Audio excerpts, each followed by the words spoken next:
All right, boys and girls, like I said, we're going to be focusing on the skill of throwing today. Now, so far with our manipulative skills, we've talked about rolling, tossing, kicking, okay?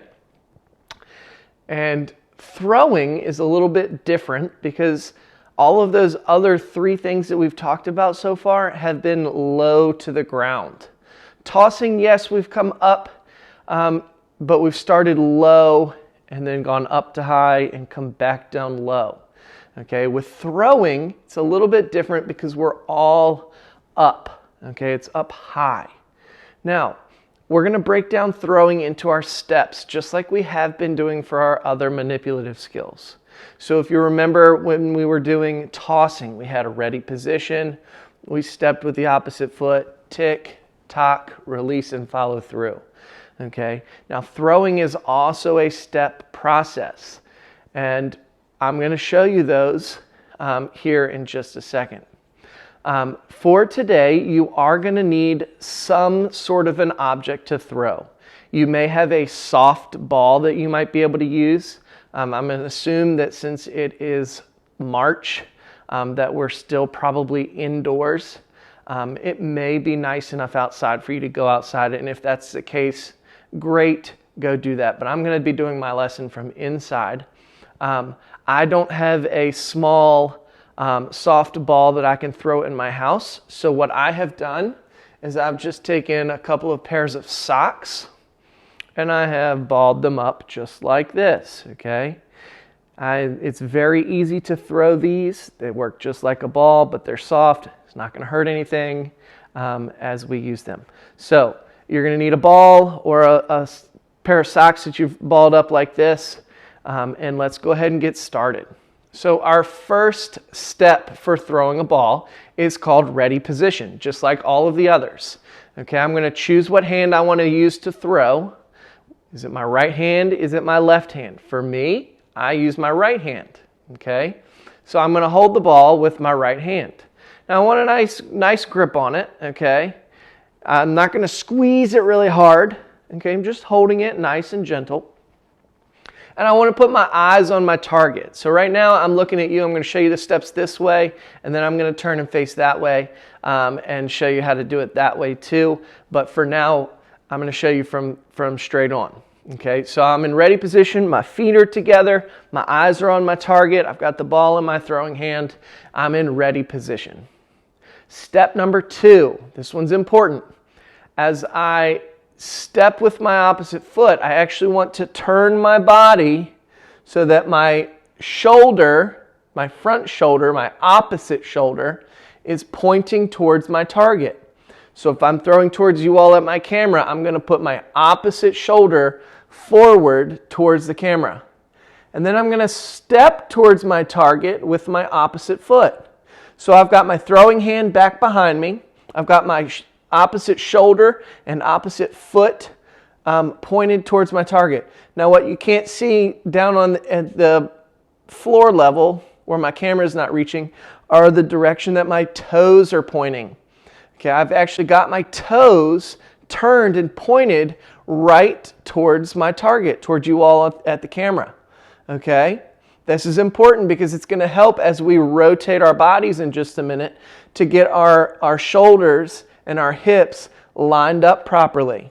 If I don't have my toes pointed towards the target, it's going to make it more challenging for me to turn my hips and my shoulders in the right direction.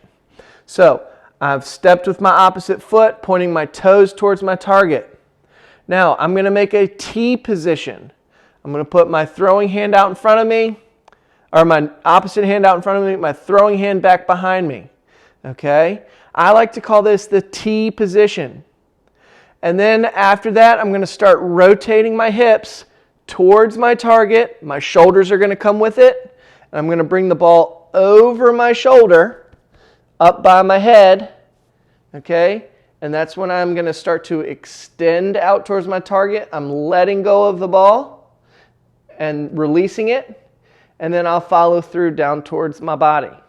So all together that would look like this. Ready position, side and step. T, over the shoulder, release and follow through. Okay? Now, for my Cold Harbor students, I use a little bit different terminology, different terms. And so you may hear me say it like this: ready position, side and step, ring, ring. I like to pretend that there's a telephone ringing back here behind me. Hello. I'm going to bring the ball, the telephone, up by my ear, and when we answer the phone, we say hello. And then I'm going to extend my arm out and release and follow through. And I like to say, it's for you, as in I'm throwing the telephone to the person who the phone call was for. So that was ready position, side and step, ring, ring, hello, it's for you. Now, I'm going to turn my body and I'm going to throw towards the opposite side so that you can see everything I'm doing from the side view. Okay? So again, I've got another sock ball. And I'm going to start in ready position, side and step with my opposite foot. T, over the shoulder, release and follow through. And one more time with my other steps, my silly steps. It's ready position, side and step, ring, ring, hello, it's for you. All right. Now, I've told you about the ball. Now I'm going to give you a target, okay? If you don't want a target at all and you just want to practice the steps, I encourage you to do that, okay? If you don't have a target, you are more likely to practice the steps correctly. Because once you start getting a target, now you're really focusing on, can I hit it, okay? So first thing I want you to do is start with no target at all. Just throw the socks up against the wall. Nothing too hard. Even though it's socks, you don't want to accidentally hit a picture or anything, okay? So make sure that you are using a big open, empty wall. And I just want you to throw your socks, that sock ball, right at the wall, okay? Practice doing those 5 steps correctly. Ready position, side and step, T, over the shoulder, release and follow through.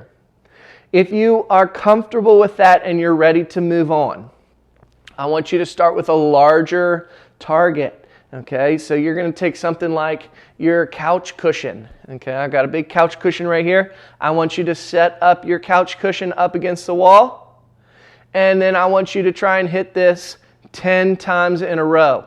If you miss, start over, okay? Once you have hit this 10 times in a row, you can move to a smaller target. So you can take something like the pillow off of your bed. Okay, so notice how my target is starting to get a little bit smaller.